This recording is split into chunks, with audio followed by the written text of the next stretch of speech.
So hello and welcome to Donny Chaingang with me, Matt Payne. We're live from the Full Speed Events studio number 1 down in the old beer cellars. And we're on the Donny Chaingang once again. We've had two cracking rides this week. The first Chaingang, well, it had one of the best sprint finishes I think we've ever seen on the Donny Chaingang, and that says a lot. Just absolutely astounding. Make sure you go back, watch it. It's there on all of the YouTube feeds as well as on the Facebook page.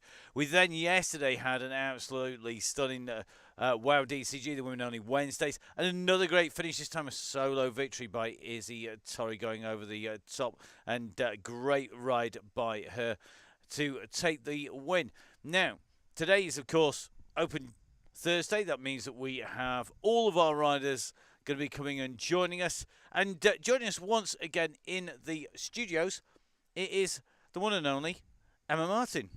Good evening. Lovely to be with you on a Thursday. It is. It's a slightly different day to be in the studios, but it is a Thursday. It's a full-on open Chaingang, but we are on a course that you know very well indeed. Yes, so we've used Climbers Gambit on the WoW DCG before, but also it has been a course on the ZRL, so I've raced it too. So it's going to be interesting. Now we'll get some insights on the way through as we go into that. And just dialing back to the previous rides we've seen, we had a great ride on the Tuesday, another one yesterday. Same again coming up today, but they've been very different courses, haven't they? I mean, we've had a very flat course going around the wasteland. We then went over to Mercurianas to the Two Island, which is a little bit hilly, but this is a bit of a beast. And it's that variety that makes a difference, isn't it? Yeah, and this course tonight was put together for that variety specifically.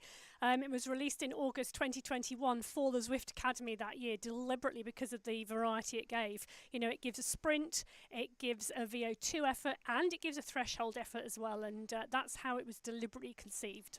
Well, it'll be interesting to see how that pans out. Now, we are, of course, in Continental month. It is Continental Thursday. We've got to say a massive thank you to all of the commercial guys who look after the riders.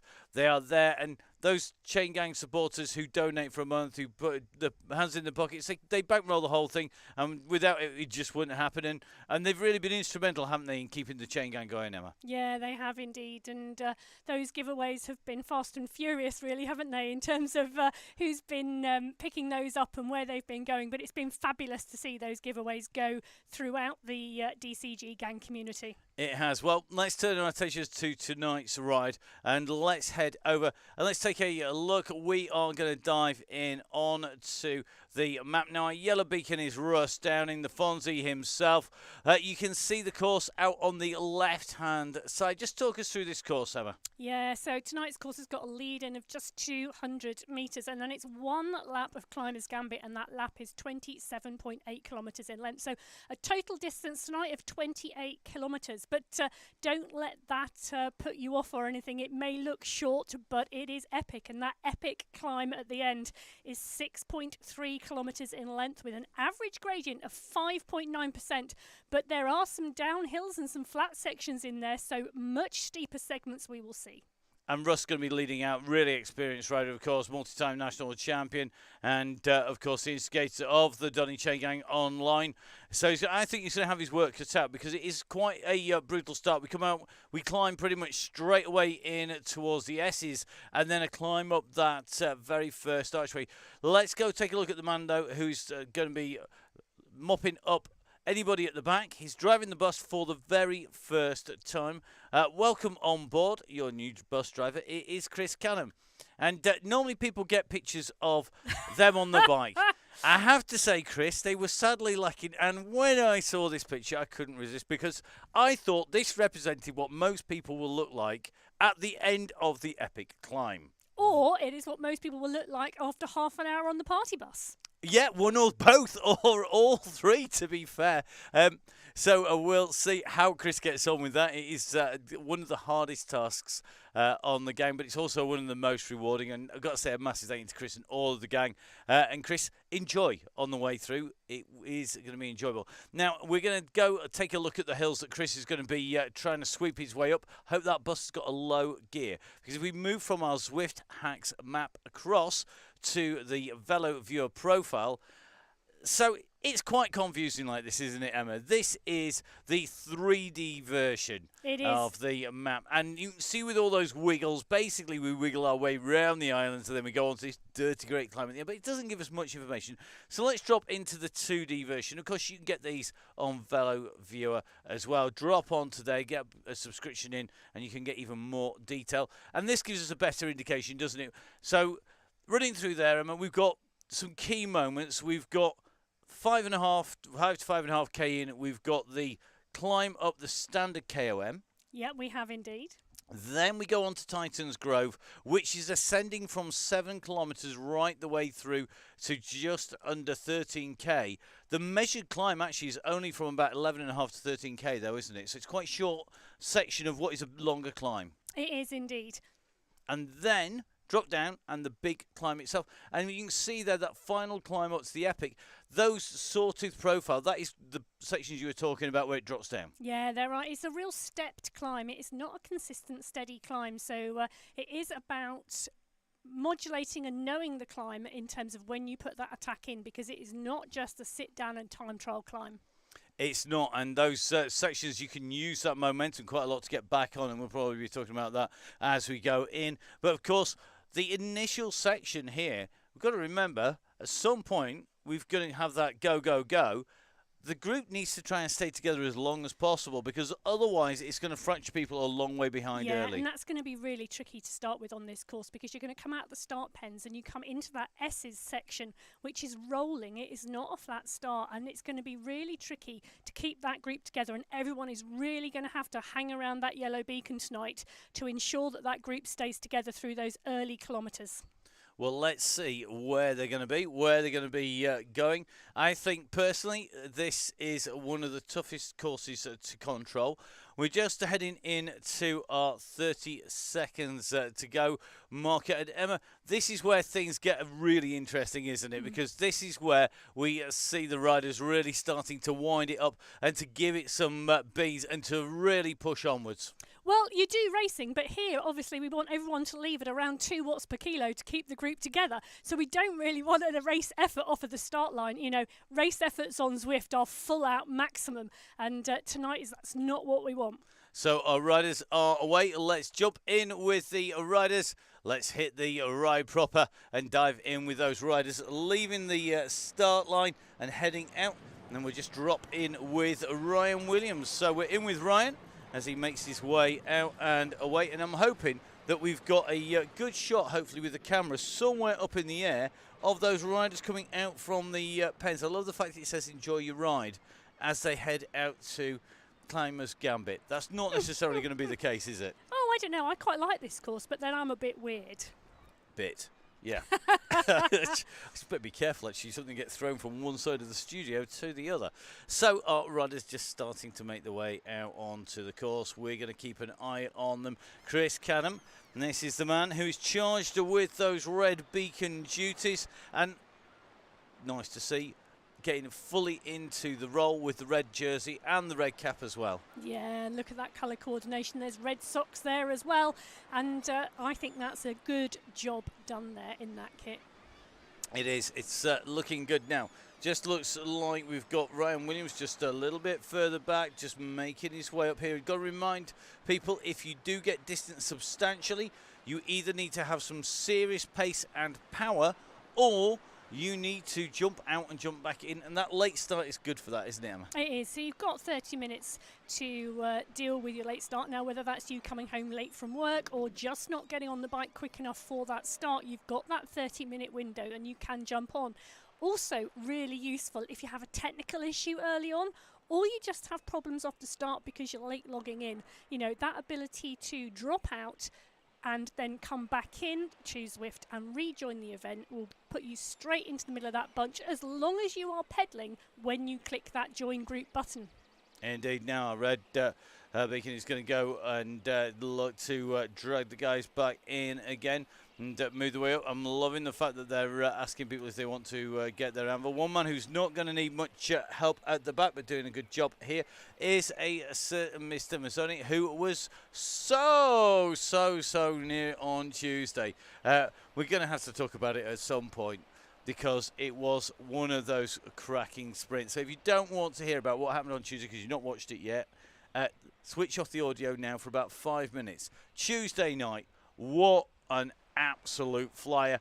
And I've got to say, coming in, I wasn't certain who was going to get that. I was jumping about all over the place, thinking, oh, who should we go with? Who should we go with? Who are we going to roll with here? Who's going to take this out? And Isaac Oliver's attack early. Jimmy Allen put a long one in. Then it was Isaac Oliver. And then it just was one after the other. Mason went. Mazzoni went over the top of him. But Tom Lindley, Oh, timing was to perfection. That sprint is really long, actually, and it's really challenging to get your timing right. You know, often those riders who go early aren't the ones who cross the line first, because it is a seriously longer run-in than you think to that rock arch. But Lindley, his timing was to perfection. It was indeed, and we got Mason on the screen now. He gave it everything, and he's usually a man who gets that sprint absolutely right. But I think it showed that it really disrupted the way the gang were able to sprint in by the way that they rode that. Because those early attacks, Jimmy Allen, Isaac Oliver going hard, then CMS, it really messed up that sprint, and they couldn't unleash when they wanted to, and it allowed Lindley, who's not a pure sprinter, let's face it, to roll over the top of a pro, scalp to pro on the wheel, GCG. sit on the wheel, sit on the wheel. Yeah, very definitely going to be one to remember and have a look back. And, of course, the Reel's doing the social media feeds. You can probably get it on the Full Speed Events one, I'd imagine, Emma. Yeah, you can indeed. Or I think certain Mr. Lindley himself was very swift off the mark, putting it on his social media profile. I think I would as well if it was me. If that was me, I'd have been all over it. Oh, definitely. Right. Let's jump in. Russ is buried in here somewhere. I'm trying to work my way through to him, but he's moving about quite quickly in this group at the moment. So the group on the way through. Let's see how they are going to run on the way through here. Just in with Russ Senior at the moment, and that doesn't mean that's the older version of Mr. Downing. So the gang on its way and moving the way round towards the bridge and the sprint, heading down the run alongside the Italian villas. And you can just see we're in with Senior at the moment on this big descent. Great shots these from Zwift. Really love it when that camera angle pops in like that. Yeah, but take a look at what that downhill section does to that pack mat up on the right-hand top corner of your screen. It's created a blob into a snake.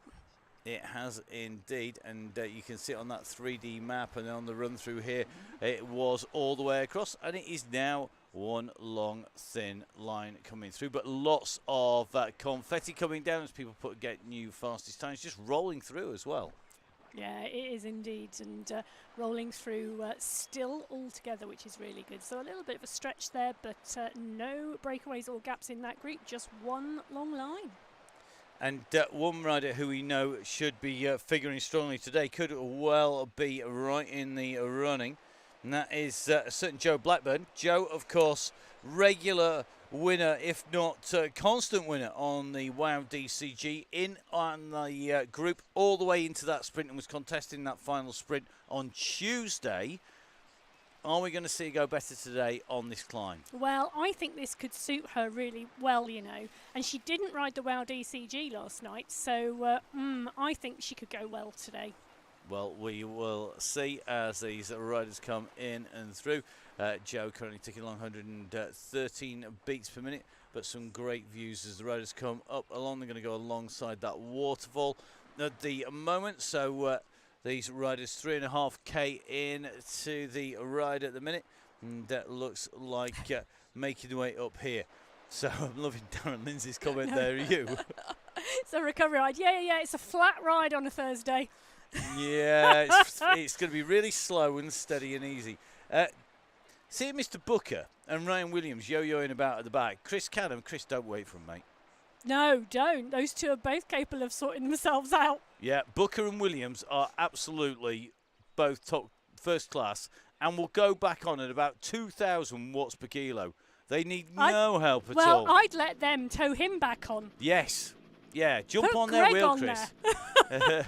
Yeah, definitely. I would not be giving them a hand. They are absolutely more than capable. Guys, if you are going to jump back and you are watching live, please remember, tell the red beacon so that they can save their energy for those who need it, not for fast riders just going for a yo-yo.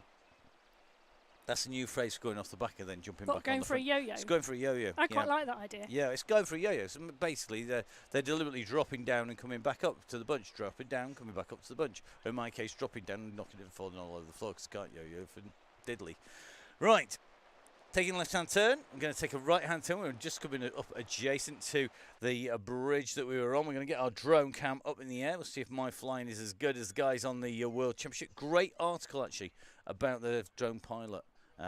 From the Worlds and what he does. He actually tracks motocross riders as well. He's absolutely super proper drone pilot. I tell you, none of this mucking about with one in your backyard. It is really incredible, and it's a custom built rig as well with a custom built camera, stripped down camera built in, so it's an absolute top quality TV production camera as well. So I can tell what you've been doing today. I was sat on the bike riding around doing some homework. Yeah. I was putting the rides in, so make sure you give me a follow. It's on Strava. It's on there. Don't believe all the numbers that you read. They may not all be true. Mostly because we've discovered that I can't sit on a solid turbo trainer without being injured for about a week after. So I need to be on something that rocks and moves side to side, or quite often jump on the rollers and practice my balance. Yeah, indeed. Right. Here we go. Riders on the climb. Making the way up, Mr. Booker just off the back, doing a yo-yo again. There you go. So here we go, on to the first of the KOMs. And this is the reverse KOM. Basically, we come off from the base down directly below the Epic, which is right behind us actually there. That is the top of the Epic. You can just see over their shoulders with the tower up on the top. And that sort of horizontal slash in the snow line, that is where we're going to end up tonight. That's the very top of the climb. There you go. Your tourist guide for the night is going to be me. Yeah. And this group is better by him. Well, that's it, isn't it? But this group are just about to take this right-hand turn, and you know what happens on this right-hand turn. I fall off the back of the group normally. You would do indeed, because boy does it kick up in front. Well, now saying that, actually, Matt, it's quite a short climb and you'd be absolutely fine because you'd just get out the saddle and leave everybody. But it does indeed kick here, and you can see just a little bit of a stretch here going on, and one or two riders off the back there, because this does kick indeed just on this corner here, and you can see 10% at the moment. But it's not long, and very soon it will be flat. Yeah, and you can see those numbers ticking up top right-hand side of your screen. That's a key indicator for that percentage as the riders come up, around, over the top and through. And that is where we're looking for. So looking very, very good as we come through that group. Not really fracturing on the way through. We got our helicopter up. I'm going to try to get a view of the back of this group, but it's easier said than done at the moment. And it looks like pretty much most people, it looks like Mr. Robertson is going to be with Mark Grant just squeezing on here, and they'll have a chance to get on here if they don't get distance too much. Well, this is a nasty little kicker early on, isn't it? It is, and you know what? They need to be really careful now, because this group are going to take this bend and they are going to drop downhill. And unfortunately, unless Grant and Robertson kick on now and actually really push on those pedals, they are not going to make the back of the group, and that is going to go away from them on the downhill segment. And that is purely because of the dynamics of hitting a downhill. Your speed picks up, the distance opens up, and with two riders versus that bunch, you're going to be in trouble. Yeah, you've got to be so careful on that segment. If you've got a bit of a gap coming up that little climb, it's almost like you need to sprint to get back onto the group. Once you're back onto the group, you're absolutely fine. But as you can see, exactly what has happened here, the group have rolled away at fast speed on the descent, and because the two riders were gapped behind, they are now further from the back of that group than they were. Yeah, you can see it is motoring, and you can just see at the moment Chris is going to try and go and help them to get back on while he is being distanced. SR68 as well. Carl Johnson, and I would imagine, to be honest, we're going to see a bus form before we get to the top of the Titans Grove, and that is a sensible move tonight, isn't it? Yeah, it is indeed, because again, those sections through Titans Grove are quite rolling as well, and keeping the group together there is a little bit like an elongated or exaggerated S's section. So it does cause problems and challenges. But this group were fantastic tonight, Matt. They rolled out of that start gate and they went through those S's, and that group kept together. So credit to absolutely everybody on the gang tonight. That's 100 people through those S's with no problems, and it's just that small transition from the steep climb to the descent that's just caused this small red bus to form. And we're at 7k, remember? 7 out of the 28k. It's not like it's 7 out of 70, it's 7 out of 28k. It's relatively short, and I think if Chris and Dave Robertson and Mark Grant work together, this is a really well matched bunch, actually, these three. We know they've all got some serious sprint power. They're all really good riders, and I think if they can work together, this could be one of our best buses in the gang, because it started early. They're now on a mission. So keep that bus rolling together. Don't lose anybody and get to that finish line. Going to be really good to see. Yeah, and I think they're going to have company and a fourth rider join that group very, very shortly. And you're right, if this group work together, they can be rolling through at a good, steady pace, and they won't be too far behind, No, not at all. And you can just see Wildy at the moment, just about to see this group come up towards him. And this is about jumping in, making sure that you get in with that gang. We are seeing one or two people just dropping out and dropping back in again. But key here is to jump in with the group and try and get a roll with that bus.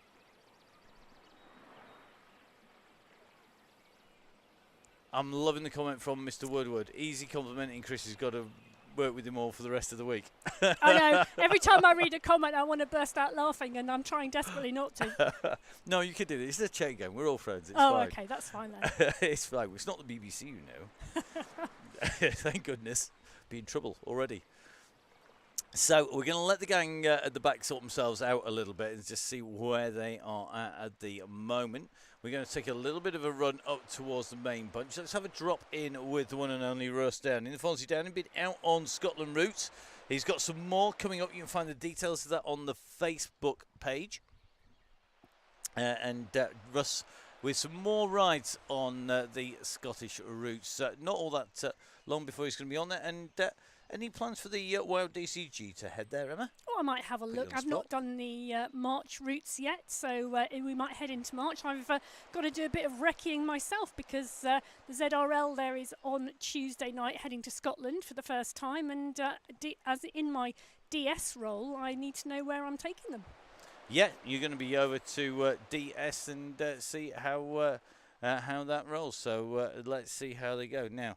The riders on the way up and through, just coming into Titans Grove. You can just see making the way in through the twists and turns here, and the gang still moving at a fair old pace here. We're starting to see one or two riders distance quite quickly, but no surprises on this route with that. But this coming through the current the Hot Springs section. You can see them sweeping round, and I think if we get our drone camera on, you're going to get a really good view of the riders making the way in around. Great scenery here. Absolutely love this part of the world. Yeah, I agree. One of my favourite parts. I could come out with a very controversial statement here and say my initial impressions of Scotland are it's not Scottish. I spent a lot of time in Scotland. It was not that part of Scotland that I went to. I have to say, I was quite surprised that the tartan jersey is not red tartan. Well, why would it be red? I don't know, but I just assumed tartan would be red. Really? That's probably some very sweeping stereotype. I know. You just Don't ask me why. Down there. But There's bound to be a tartan expert on the gang. There probably is, but when I first heard that there was going to be a tartan jersey, for some reason in my head, I assumed that it would be red, maybe green and navy based, but it's not at all. I'm loving John Garfort's comment. No rain, Matt. There was mist whilst I was there, but gotta say, it wasn't in there. Was I expecting train spotting, Matt? No, I was expecting mountains everywhere and nice scenery and roads and the same kind of colours. But I've been there right the way through, from winter to summer. I've climbed, I've fallen off mountains there. Now I've been in a helicopter there. It wasn't me being rescued, I hasten to add. I've done mountain bike events there. The colour palette, for me, doesn't match. The palette of the world doesn't go in right. It's not grey enough.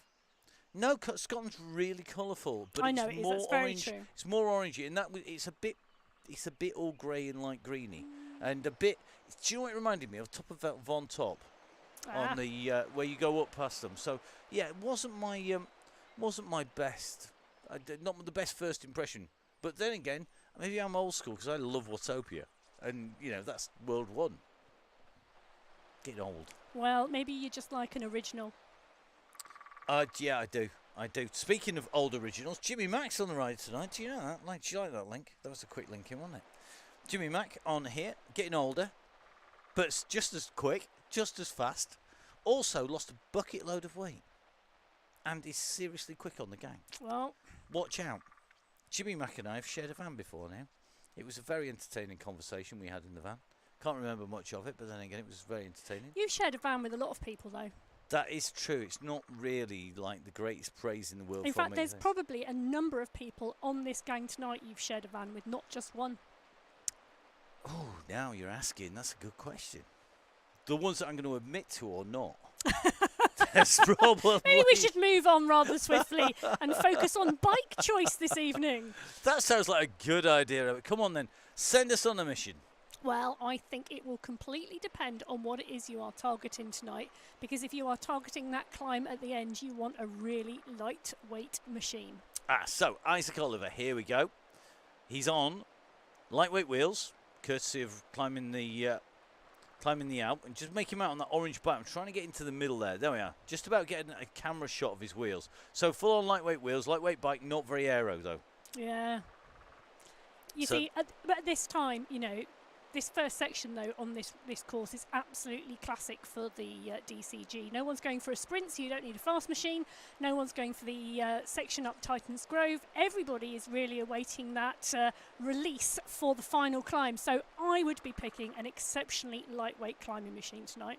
You and me both. And it needs to have a very light set of hoops on as well. So a set of really shallow rims. One man who knows his wheels. It is Josh Mayland, of course, from Halo. Josh on the gang tonight. Let's see how he's rolling. Keeping a little bit of a check on some of our regulars. Let's see who's going to be going well. Emsley is riding really well, Sam, recently. And let's see what Sam's riding on. I'm going to try and find him, pick him out in here. Oh, look at this. You see, he's gone lightweight as well. There's Sam Emsley. And Sam's going, well, he knows his kit. So going to be really interesting. Just have a little bit of a check in and through as we just head down past the dinosaurs. You can just hear them in the background just about. We can on our headsets anyway. Yeah, it's a very strange noise when it comes up on your ear in the headset. It doesn't sound very dinosaur. Sounds like a cow being milked. A cow being... It definitely sounds like a cow mooing. I'm not sure about a cow being milked. Yeah, no. They're not. It's not. Anyone who thinks that a milking parlour's quiet, they need to go talk to a certain Mary Wilkinson. She'll tell you. She's got a farm. She must have dairy stock. She's not just. Mary does sheep, darling. Not just sheep. I know where a farm is. It's got cows on it. I'm sure it has. Anyway, never mind talking about Pro Riders Farms. But yeah, that's what it sounds like.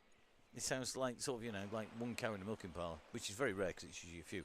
Right, coming up, taking the left-hand turn here, you can see it really is stringing this group out.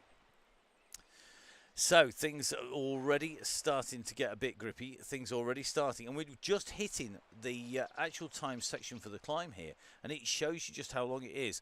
But ominously, and it is ominously, look what's right in front of us. That is the epic KOM in front of our riders. Their finish arch, it actually is on that horizontal directly behind the pinnacle of rock. That is the finish today. Right at the top there. So we are going to drop off the top, down the hill, into the tunnels, out of the tunnels, left turn, up. Yeah, and the first section of that climb is really quite a steep section as well. It doesn't give you a gentle, gradual way in. It really does hit you quite early on, and it just keeps coming at you at the beginning of that climb. It does indeed, and you can see it already starting to string out. I'm wondering whether we're going to see an early pull of the trigger by Russ. Because I think that would be a very good move at this stage. I'm going for an early one. And do you know one of the reasons why? Because I think if you pull it early on this course, you're going to have people working where they're not expecting to work. Yeah, it's interesting, isn't it? Because I remember when we did this on the WoW DCG, we didn't pull the pin until we hit the bridge on the climb. So the early part of the climb, we kept it all together and then we let it go. And you know what? It wasn't quite a 20-minute effort to the top. And I kicked myself because I really wanted everyone to get a 20-minute workout at the end. Well, and that means to get that 20-minute power workout and to get those threshold powers coming through, that it's got to go before you hit the climb then, I guess. Yeah, so for the WOW DCG, we would definitely have needed to go just about on the run into the climb to get everybody in that group to have a 20-minute workout. And I left it a little late because I was probably thinking more everybody rather than the front of the pack.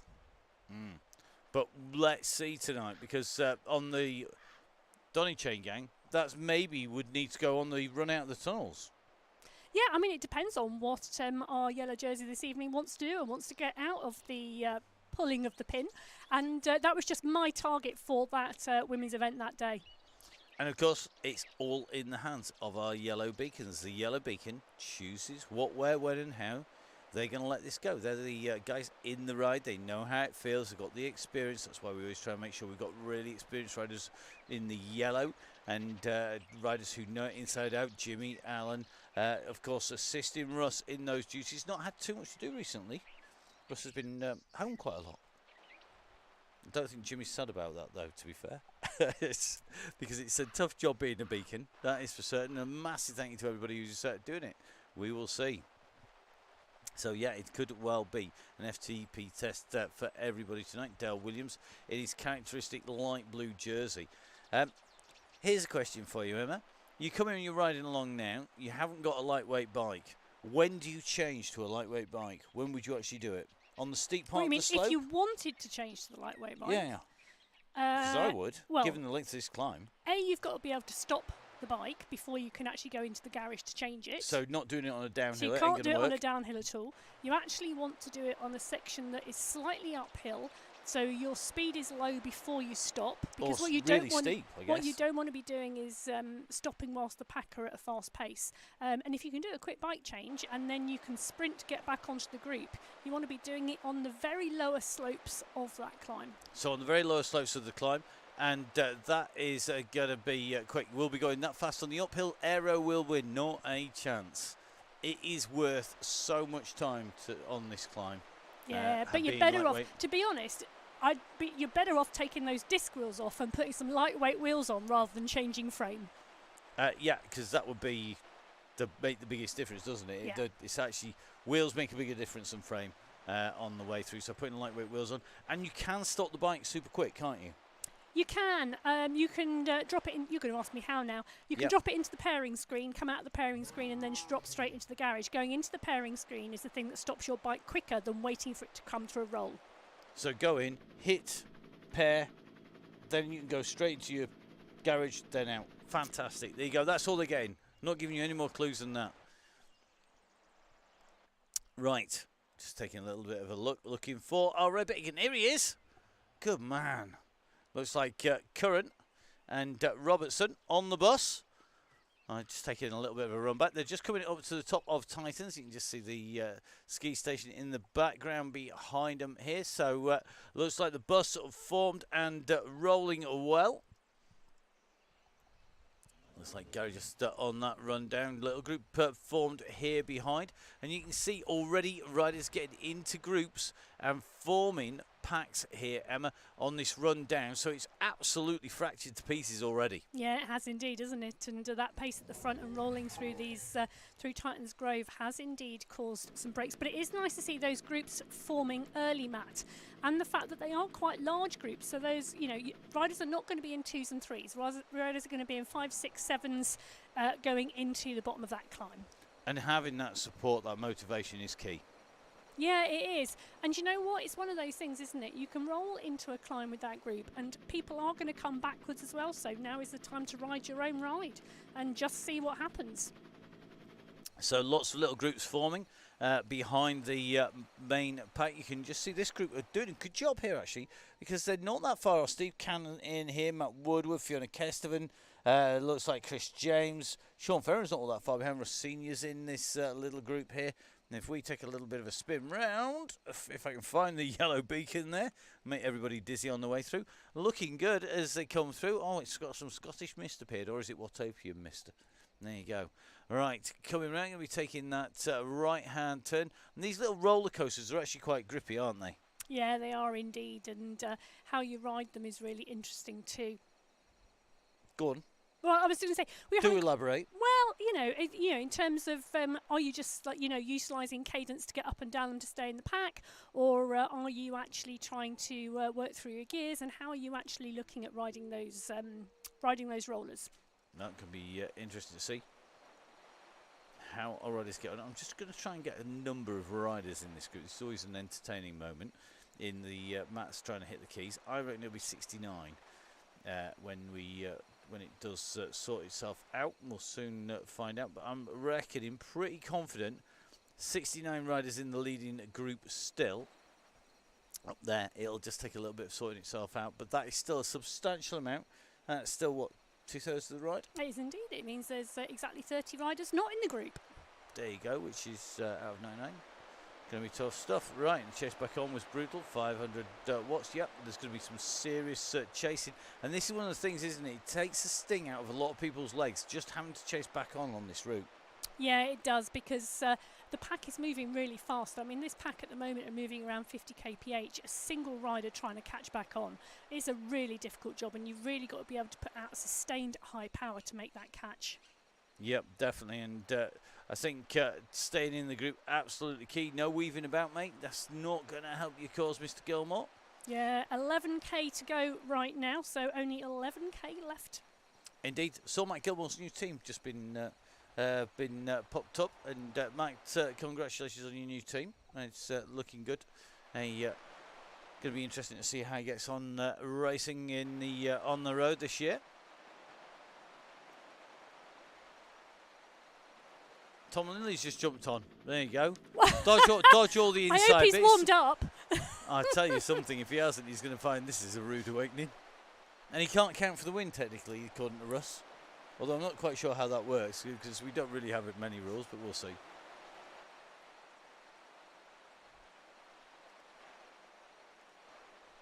So, on the descent down, this is the run across in towards the tunnel. So, this is where the riders are really starting to wind up 56 kph.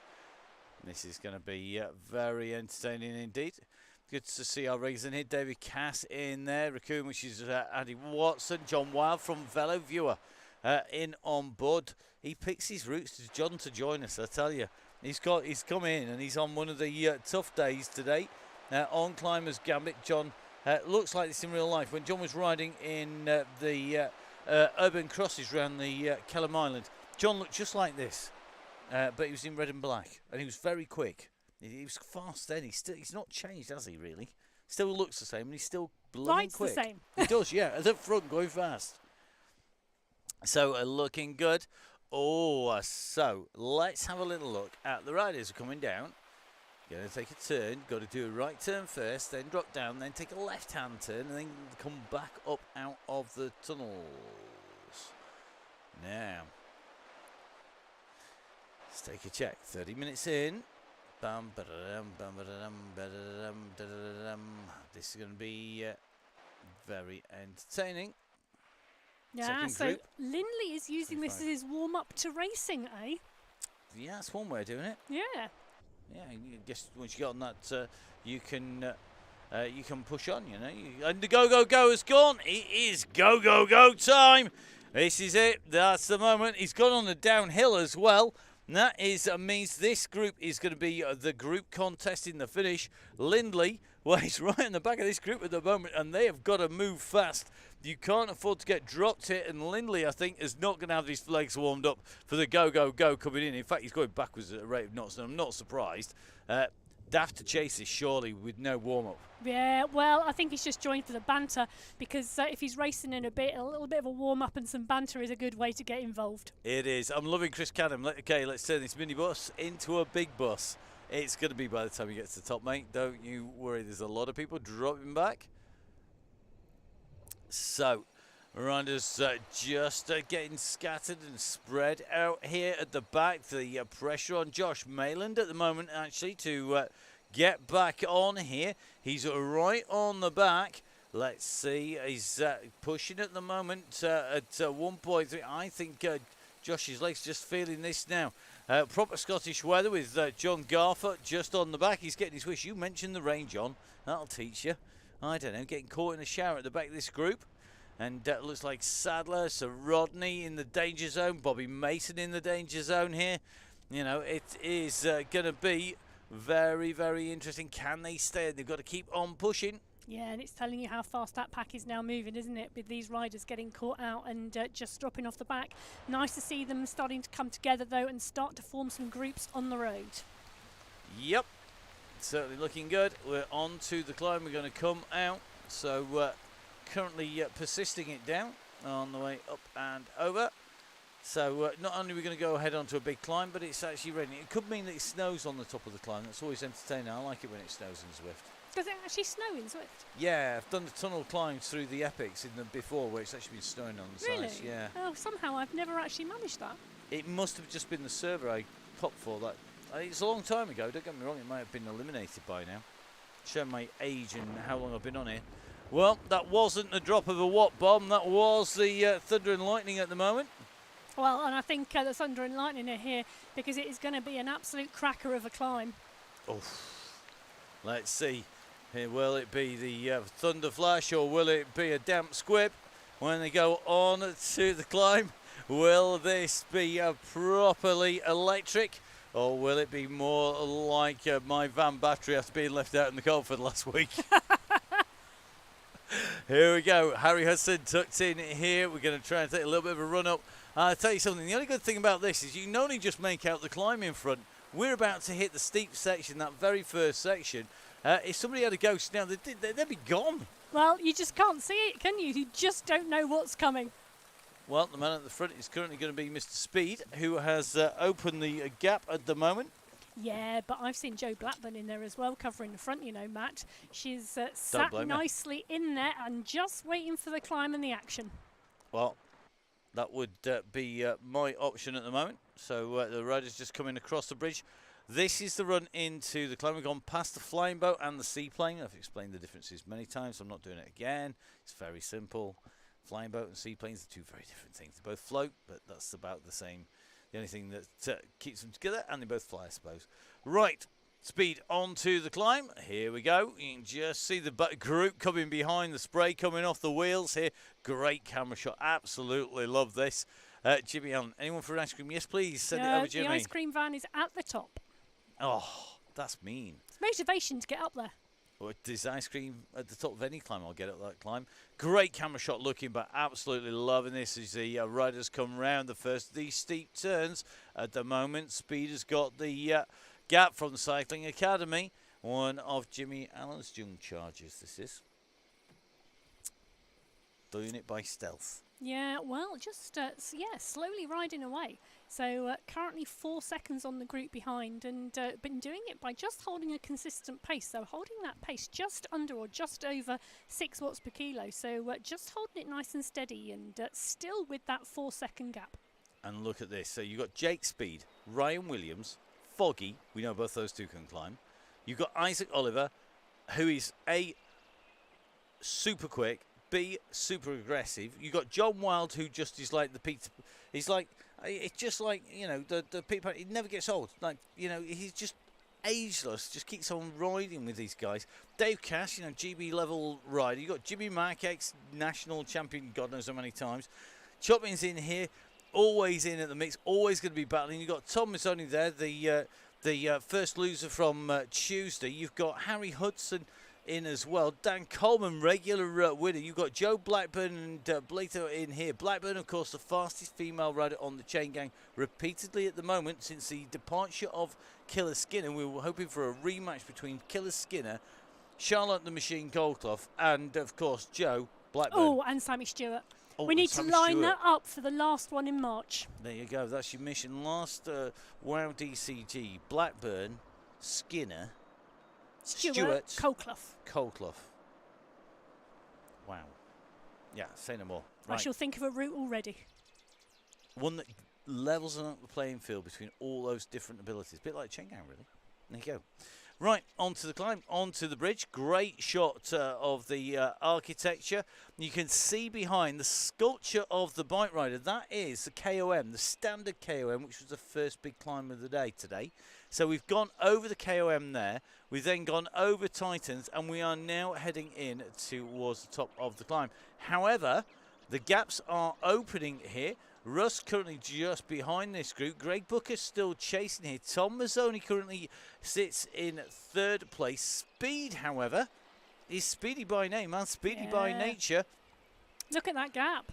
It is just continuing to tick up and go out. So we're now looking at a 5-second gap back to Foggy, but it is 10, 11 seconds back when you look at the main group behind you now. It is. So, Speed in 1, Foggy in 2 at 4 seconds. Oliver in 3 at 6, now 7 seconds with company of Williams and Mazzoni. Then it's going to be Jimmy Mac Blated along with Coleman Wild chopping. These riders continue to try and push it. It is a good-sized group there that's coming up behind. They could make that work on any of those downhill sections. That would be a good advantage, but they're not that long, are they? No, it's not that long, and they've still got 4.7k of this climb to ride, so it's still a long way to go. So they've still got 5k to go, guys. No pressure. 3.5 miles to the top of the hill, and it's almost all uphill. Don't want to depress anybody, but it's a long way yet. But there's an ice cream van waiting at the top. There's a whole host of ice cream all laid over the sides, aka snow. So Jimmy Mac at the moment, Jimmy is absolutely flying. I'm not sure. This diet Jimmy's been on, I tell you something, maybe I need to go on the same diet that Jimmy's been doing. It's just super lean and mean. Had a dietitian been doing some advice. Makes a big difference. Diet's die with T on the end of it. I've never really thought about it like that, ever. Yeah, it is, it's true. I have, regularly, every time somebody shows me a celery stick. Right. So let's take a little bit of a check further down. Matt Gilmore, regular winner on the DCG, at 13th position at the moment. Cass just in front. Russ just pushing here. You can just see the power coming out from those fast ups. Currently sitting in 16th position, just coming up on Phil Oliver.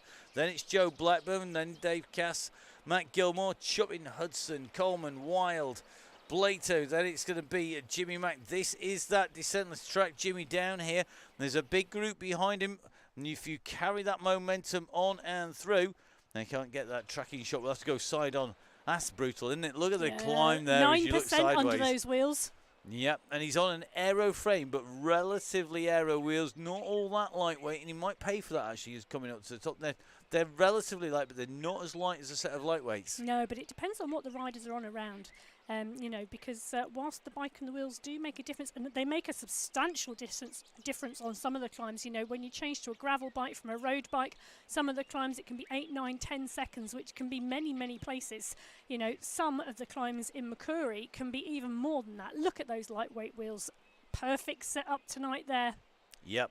On a Dogma, got the aero frame, which would have kept him in the business, but going lightweight, still continuing to hold. The power to weight. Foggy has gone for the all-rounder option. Matt's most detested bike on Zwift.com ever. The Zwift Concept 1, a.k.a. the Tron, a.k.a. the lazy person's bike. Well, you know, it is a bit of an all-rounder, but sporting the fabulous pink that matches the AEO kit beautifully. Yeah. But he's not an AEO rider. No, you don't have any blokes in there. No, women's only squad. I don't know. Ryan Williams next. Ryan currently riding on lightweight, but not the full lightweights. Interestingly, I think it's going to be Isaac Oliver. It's going to be the first rider that's got proper lightweight wheels on. There you go. As in the full carbon fibre hand-built beasties. Looking very good at the moment, actually, on those. Well, I'll tell you who is looking very good at the moment. Speed's now got a gap of 24 seconds on third. So still only 4 seconds back to second place. But look, 25 seconds on third. Yeah, absolutely rocking this thing up here. And Jimmy Allen will be shouting him onwards. But that gap to Foggy that we've seen people blow before now. When you think about how far up the slope he is, you can just see that on the graphic top right-hand side of your screen. You can see the mountain descent. And currently only just over halfway up this climb, just coming up here. And you can blow chunks. You can lose minutes on the top You of this can, thing. and my natural inclination there was to look straight at his heart rate. But you know what? Speed's not got his heart rate monitor on, not on the sensor. Cannot pick it up. Yeah.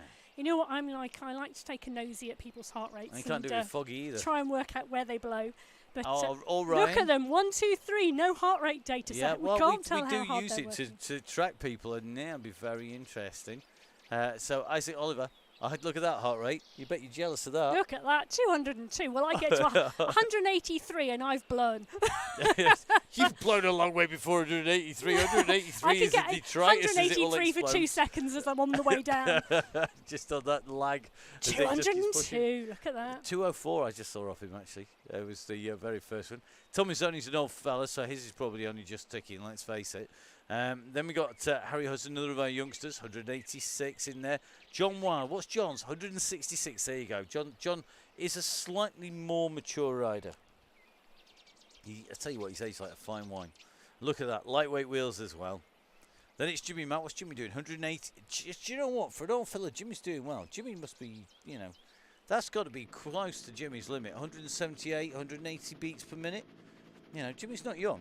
Yeah, but it doesn't necessarily relate. You do, Yeah, people I do have know. low heart rates and are quite young. People do have high heart rates and are quite old. My sister, who is coming up to a 50. yes, can still get a heart rate very close to 200. Yeah, she can, but that's because she's got, she weighs about as much as a sparrow. When wet. Yeah, pretty much. Pretty much. Is that when she's eaten one lettuce leaf or two? Right, on to the climb. Yeah, look at that. It's kicking to 13% Nasty at the little bit, moment. this. We said, didn't we? It's an average gradient of 5.9%, but it really, really kicks in places. Definitely looking very, very tough on this climb. They've got Tizer on the bus. Yeah, you see, you don't get that on the WoW DCG. You just Not get had Cape and Tizer Jim. in years. Right, here we go. On to the next section of descent with Jake Speed. This is opening the gap again, so you can see that time just opening out. The distance will be opening out behind him. Absolutely rocketing along here, and time is running out for the chasers behind to close that gap down. Let's take a look at where Foggy is. Foggy's on that same section of descent. Now, it might just be me. Doesn't look to be going just not got that same oomph on the way through. But look at the revs, interestingly. Just sitting at 80 revs at the minute for Speed. Foggy's at 91. Ryan Williams, I've just seen some big numbers from Ryan just pushing up over the top. He knows how to do He's having this. a little break at the moment. Micro rest. Yep, good move. Just sit there, just take that little bit of a rest. It's not steep enough to go into super tuck, and he's been out anviled there. Oh, look at sneaky that. move. Love that. Put it in on that little bit of a descent there. That was some going. That was to show you how to utilise momentum on a climb. And it doesn't affect you on the way up. It doesn't. No, it it's not. doesn't. It's got no negative value on it. And look at the gap. Yep. Look at that gap to Ryan Williams. That was 5 seconds, and that was done with an anvil on the climbers. Gilmore just done exactly the same thing. We'll see. He's just come over the top. That is very interesting on the way down here. Using that anvil to great effect. Just seen John Wild diving down here as well. Speed is on the climb, so let's go backwards here. We've got Speed. He's 2 corners off the top at the moment, 2 major corners. Then we've got Foggy chasing behind. You can see he's still getting in front. Then it's Isaac Oliver, who went flying through with that anvil. He's also got Foggy in his sights. Then it's Ryan Williams, who's closer to Oliver than Oliver is to Foggy. Then it's Mazzoni, who's even closer still. Then a little bit more of a gap back to Harry Hudson, who has got right behind him a train of riders, as you can see. So that's John Wild, Matt Gilmore. It's going to be Noah Bleto. So Noah, not all that far. Then it's Jimmy Mack, Joe Blackburn. It's going to be Simon Choppin, Joe House. Then it's Russ Downing. Then Dan Coleman. Then David Cass. Then it's going to be Philip Oliver. Then Simon Runnett. Then it's going to be Ted Tunnicliffe, Rob Vardy, Rich Starkey. Then it's going to be Dan Hepton, Dale Williams. Then it's going to be Sam Taylor. And rounding out the top 25, it's going to be Keith Richardson. Wow. What a lineup. And I'll tell you something, it's really separating these riders out. Yeah, it is, isn't it? Look at that in the top right-hand corner of your screen. Those purple dots were all over the climb. Well, Jake Speed, one of our young Scottish riders, making his way on here If he's as young as his avatar picture is, he's still not shaving, so he's going to be going even quicker because of the aerodynamics. But the thing that's propelling him along at that pace, it is currently a fantastic power to weight ratio. He's continuing to kick out that wattage. He is climbing strongly. And as you look at the map at the top now, you can see he's got a slight right chicane, a 90 left, and then he's going to weave his way in. And the top is basically flat, isn't it? It is. There is a very deceptive false flat on the top of here because that, and very unexpected because you hit these really, really steep segments. Look at that, 10% at the moment. And then all of a sudden, actually, it's a flat run-in. Now, making the most of that flat run-in if you can. If you're coming up quite close to riders, you can really take the sting out of their legs and come flying past them because most people are not expecting an attack on that flat section. Well, I don't think Jake needs to worry about the attack. Foggy is the nearest rider, but one rider who will, well, it's Ryan Williams because he is currently alongside, and we can't use one of our cameras. It's got an absolute fault at the moment. It gives us a shot of the Alpine Lodge. Great, thanks. Whoever sighted that camera there, getting shooting, I tell you. So it's Isaac Oliver and Ryan Williams on this section of climb, both together, both youngsters, relatively. They're not 13 anymore, neither of them. But I tell you something, they're both quick and really, really interesting to see. So you've got the beast and rider Williams, and you've got Yomp Bonk crew Oliver on here. They're both ahead of the pro. That is Tom Mazzoni. Tom a little bit further back, St. Piran rider. Then it's Harry Hudson. Then it's Matt Gilmore, but they are nearly a minute behind Jake Speed, who's about to crest the top here. Yeah, it is indeed. And those steep sections, the percentage gradient is about to start coming down, and those wheels are about to start to roll even faster as he's got 500 metres to the finish line. So 500 metres to the finish line for Jake Speed. Speed is going to be speedy by name and speedy by nature. Been waiting to say that all climb long. Here he comes.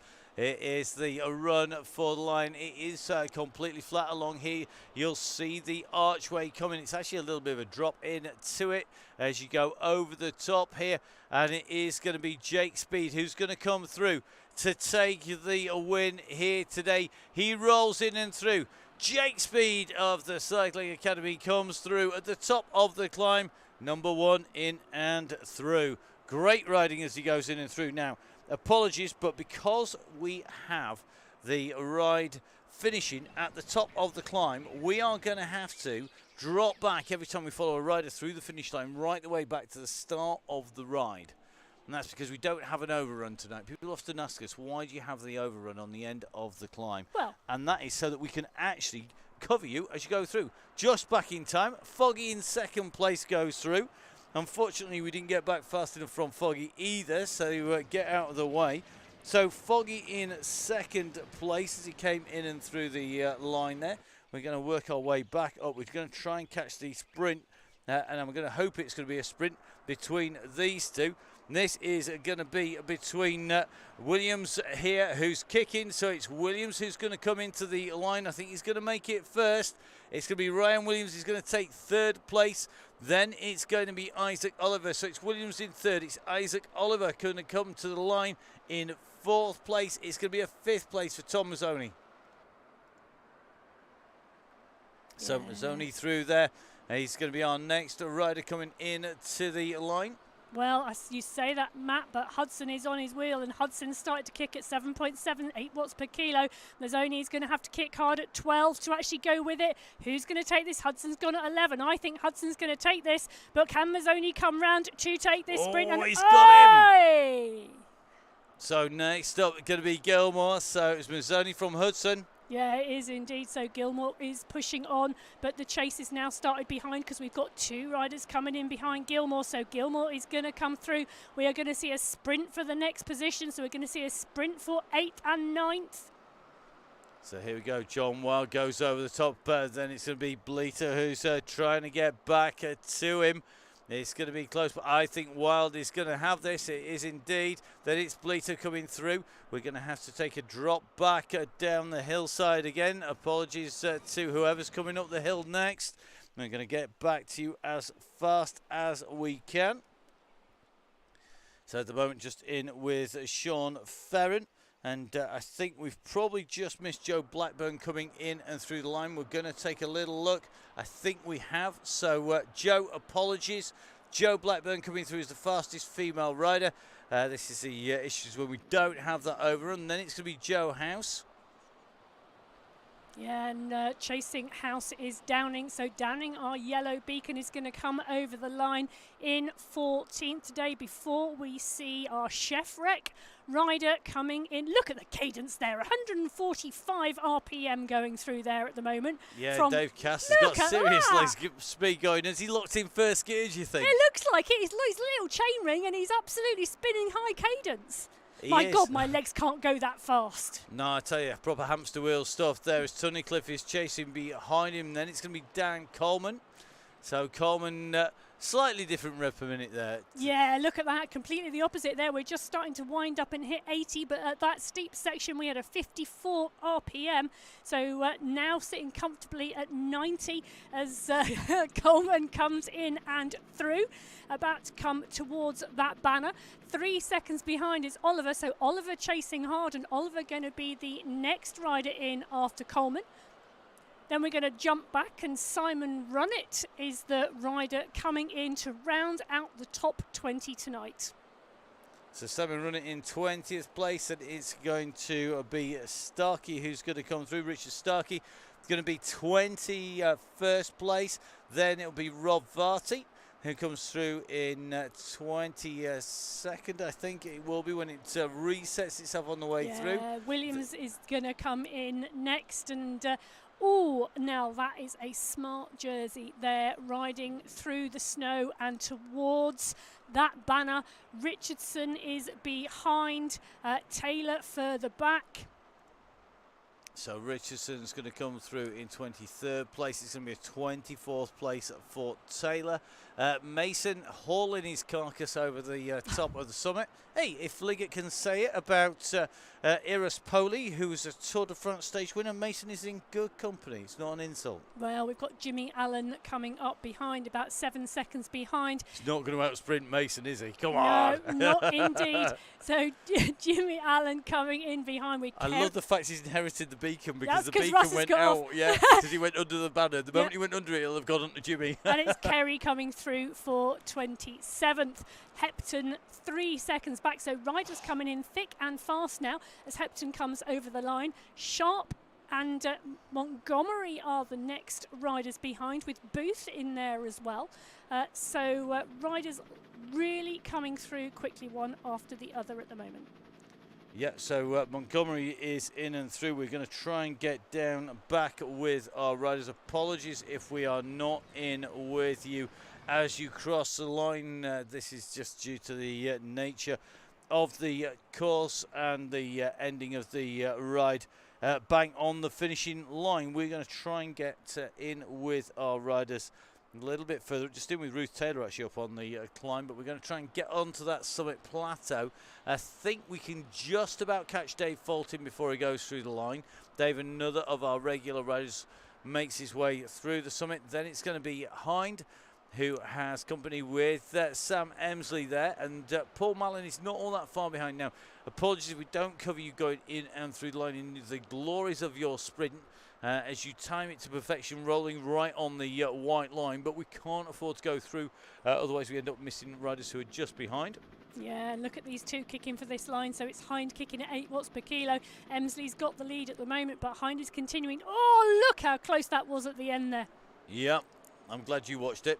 I'm trying to hit the buttons fast enough. Malin and Clark roll through, and then we hit back, and we've got Holmes coming in with Martin here. These riders are coming through together, so good strong climbing here to create some sprint finishes. And who's thinking about a sprint finish at the end of that climb? Oh, always. Always, always, always. It's a chain gang. You've got to give it something on that last little kick. Oh, it's going to go right to the line, and it's going to have to come out. So if you're just waiting for that punchline moment of hitting the line, we can't show you that, unfortunately, tonight.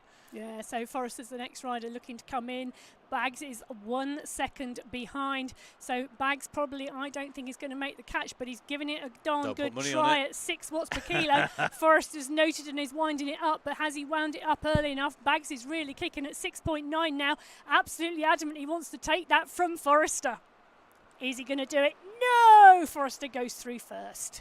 Right, Chris Ball, our next rider, heading for the line, who is coming in. Good to see Chris on the gang. He's just ahead of Conroy. Conroy's going to come through in, I think it'll be 42nd position. Then it's going to be Wilson. Wilson in a private battle here with Dick Samall. Dick currently 12 seconds back, so it's going to be 43rd for Wilson.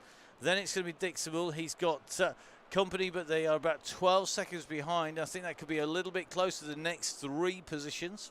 Yeah, indeed. So looking a little bit further down that list, we've got some fast finishes set up after that climb with riders really close together. But Broom here kicking, and Broom here is kicking really hard. Obviously, he just wants the sprint through that line.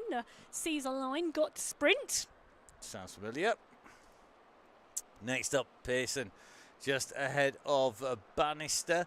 So got the little bit of a gap. You can see Bannister behind Pearson, not taking any chances, just putting in a little bit of a dig as he's going to roll into that -1%, just carry that momentum and that speed through. Then it's going to be Bannister who's going to come through behind. Then it's going to be Steve Wilson.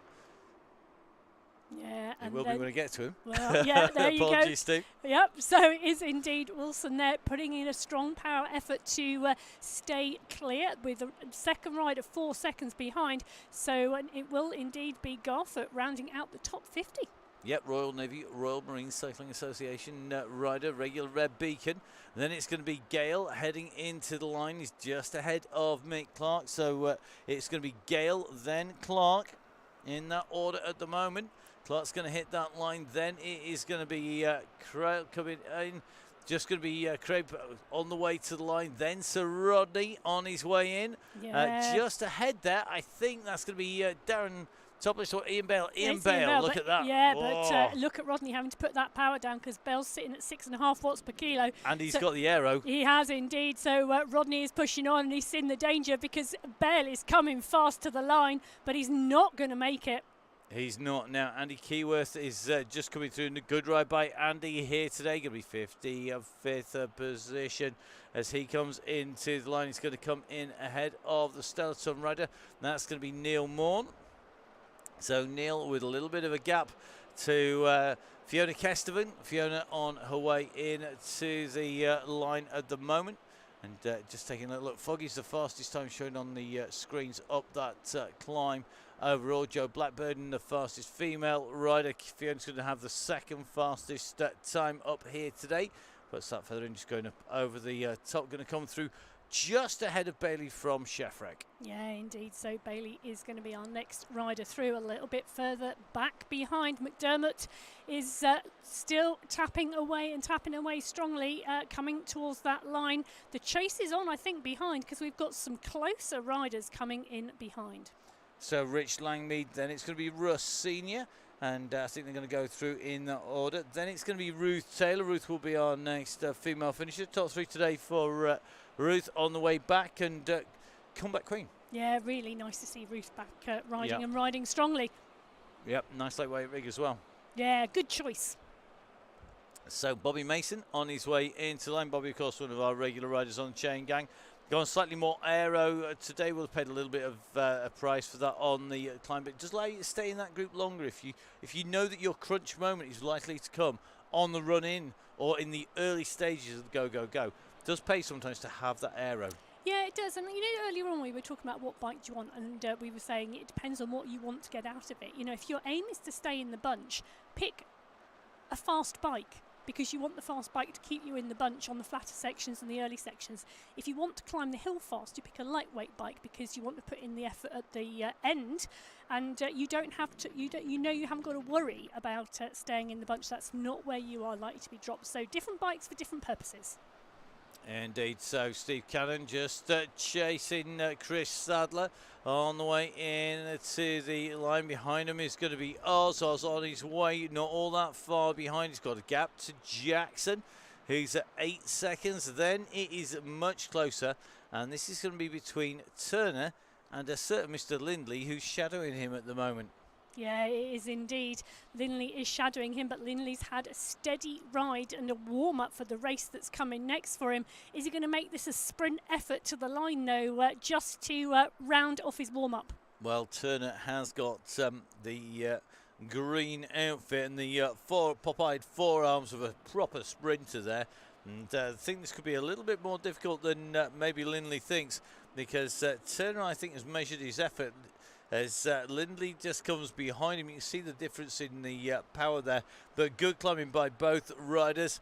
As Turner starts to wind this up, he's now up at 4.6. And Lindley's got a 13-14 watts. 14 watts per kilo, 15 watts per kilo coming out of Lindley, finishing off his warm-up with a nice high effort to get his legs fresh and ready for that race. Yeah, you got to feel sorry for Turner there coming in through the line. Then it's going to be Sean Ferran immediately behind. Yeah, it is indeed. And a little way further back, we've got a sprint for the line winding up between Woodward and Lindsay as well. So just looking back down that road as Ferran comes in, Woodward is there indeed behind.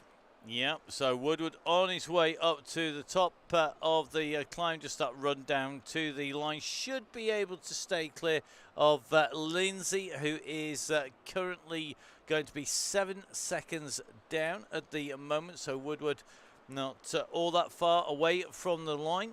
Nice 1980s headband, mate. Yeah, but look at the colour coordination with the Canyon. Orange headband, orange frame. Yeah, I wonder whether he managed to get that Needs frame some on time orange with socks. no price increases. I don't know. Right, so Lindsay on his way in. You can just see making his way behind Woodward. Then it's going to be Wiley, who's up onto the climb, just ahead of Chris Lowe. So we've got a slight gap coming up here, Emma. So the riders just coming up in towards the summit here. And we've seen some cracking riding, haven't we? That was an interesting finish, though. You could just see power to weight ratio is key. Yeah, absolutely. And that decision to hold a constant pace and to go before the climb as well was absolutely key. That gap was starting to be established on the run into that climb, and that gap just grew and grew and grew, and that was just consistent riding and steady state riding. Yep, nicely done on his way in. Wildy's on his way up on to the summit at the moment, and this last section here, it's just about holding it, isn't it, onto the flat? Yeah, it is indeed. But what it's been really good to see, you know, those little sprint efforts, those digs and those kicks, and those still wanting to get up and over the rider in front, even after that climb. Yep, definitely. And you can just see the climb leveling out. So let's drop back in with Wildy as we come up on to the top section here. Our camera just going to drop itself in with him. Let's get that drone down in with Wildy. So Wildy up on to the level. You can just see that road disappearing off behind. So we take a look. And that banner just comes into sight. It's a little hidden, isn't it, as you go over the top? It is. You know, actually you can see this about 500 metres out, but you've got to know exactly what you're looking for, because it's not particularly obvious, because that blue does not stand out from that grey and white of the rock and snow. It definitely doesn't. Well, if yesterday's banner on the WOW DCG was Jaffa Cake orange, I'm not sure what colour blue this is coming in through here. Maybe a cold penguin blue. Are cold penguins blue? Don't know. Go ask one. Right, there you go. Today's random statement of the day. Go ask a penguin. Ask them if when they get cold they go blue. Somebody will tell us. Right. Lowe's going to be our next rider up in to line. So Chris at the moment up on to the summit. Going to be making his way in towards the line. Nice, still fresh enough to roll those legs up to a nice cadence going over the top. Always a good sign, isn't it? Yeah, absolutely. Nice cadence, steady heart rate as well. So Lowe really nicely just rounding out the ride today. So Lowe's going to be our next rider in to the finish, and I'm sure rolling all the way down to the bottom to collect all of those points. Remember, it is drops points up for grabs on the way round. And that is, of course, one of the joys of this route, is that your recovery after the effort is all the way downhill. Well, sort of. You can roll the... You do actually have to pedal on the uphills if you're not careful, though. Well, you know, you do actually have to spin your legs to get the lactic acid out of them. You don't just sit stationary on the bike to do that. That is very true. So Hobson at the moment on the upper slopes. Then it is going to be Tim from Dyson Cycles. Timnasium, like it. From Dyson Cycles. I don't actually know who this is. And SL68. 100 kph, Emma, though, on that downhill. You can top 100 kph on the downhill down here. Can be done. Now that would be good, wouldn't it? It is good. I don't know. I've never got to that speed. I have. Have you? Yeah. I obviously don't try hard. The only time I actually nearly got to that speed was when Jimmy Allen put the go, go, go on the descent. Yeah, Chris Callum saying he can at his weight.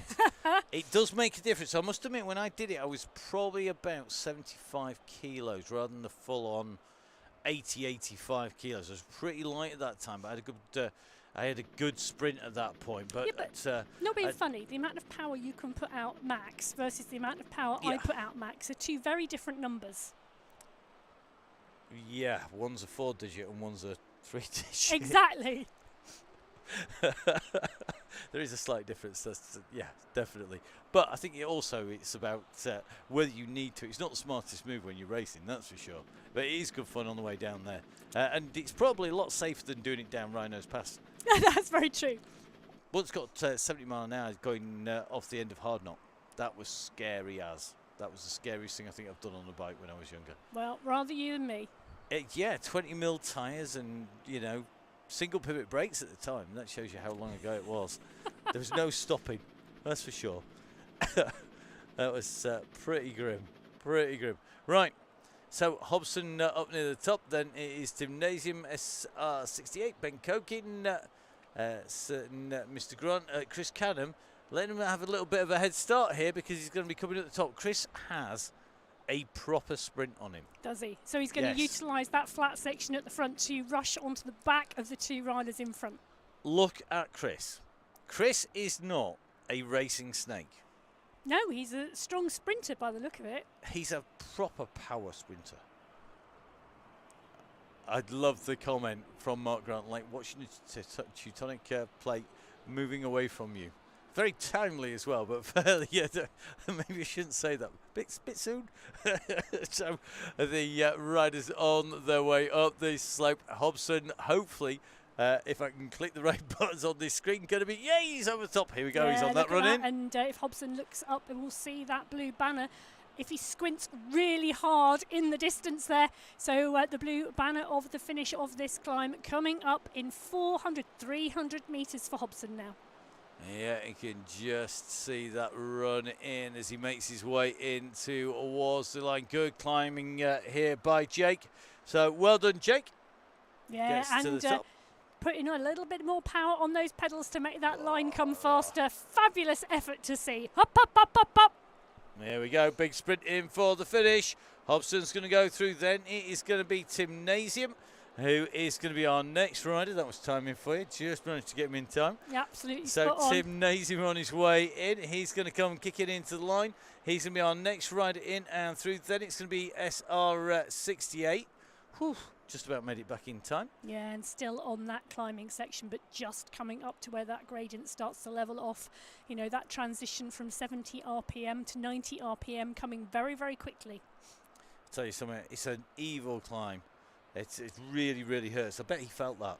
Oh, that last section, which is just so steep. The first part is steep and the last part is seriously steep. Emma's that just went right over your head, that it pun, didn't it?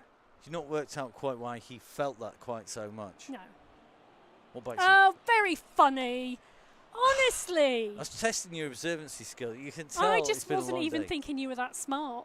That was probably because I could spell felt. No, probably not at the end of this climb. I do well to see the handlebars, if I'm brutally honest. So SL68 making his way up on to the top of the climb, and going to be our next rider in. Then it's going to be Ben Cokin. So Ben, at the moment, is the lead out of our three riders on the climb. It's Ben Cokin, Mark Grant, and Chris Canham. And if you don't think you can see Mark Grant, you can actually see his front wheel. It's the yellow thing. Oh, yeah. He's like absolute bob on drafting. Yeah. That's like hiding in the slipstream hiding in the slipstream. I'm waiting to see if he appears. And you know what? If he wasn't on a Tron bike, you wouldn't even know he was there. No, that's another downside of a Tron bike. If you're in a race and you're attacking, it's more visible and it's easier to be seen and spotted if you go clear. There you go. Crit City tip. don't ride a Tron bike because you can get round the way around those corners. And if you use a grey bike, you are less easy to see. If you're grey kit, grey bike, black disc, no multicolour, you can actually blend into the grey cityscape much easier and you can get away easier. Yeah. There's a riding tip for everybody. Yeah. Or should I say a racing tip? So definitely a racing tip. You don't want to be grey and no. You want to be bright and inconspicuous. colourful when you're riding. Just like the Tactic Women's Race Kit. I haven't done any plugs for their race kit yet. The best race kit. No, but you haven't stopped talking about it since you first saw it. No, I know. It looks good. For somebody who has no style and lives in black jeans, black t-shirt, black work shirts, yeah, exactly. You know, it's bright, it's colourful. It's just like not like me. I'm all black and dowdy. Right, go on. Should we take a look at Mark? Yeah, indeed. So Mark is indeed tapping away there. Look at that. And just not quite now coming up and half wheeling. In fact, I think he's going to push on a little bit there. Look at that little bit of effort coming he's going to have the advantage on this slope because, of course, lightweight frame, lightweight wheels versus the Zwift concept bike in a sprint. Zwift concept bike should win that. Bearing in mind, you've still got to get to that point at the same point in time. But are Cokin and Grant actually going to fight this out for the finishing line, or are they just going to continue the camaraderie that they've established on this climb and stay together? This is the Donny Chaingang. Of course they're going to sprint. Yeah, you What say that do as you Grant mean? goes at 4.3 watts per Come kilo. He's sat on. back a little bit now. This is going to come to a sprint. Ben Cokin and Mark Grant have ridden this ride so many times together. I mean, they're great riders. It's great to have them on the Chaingang time and time again.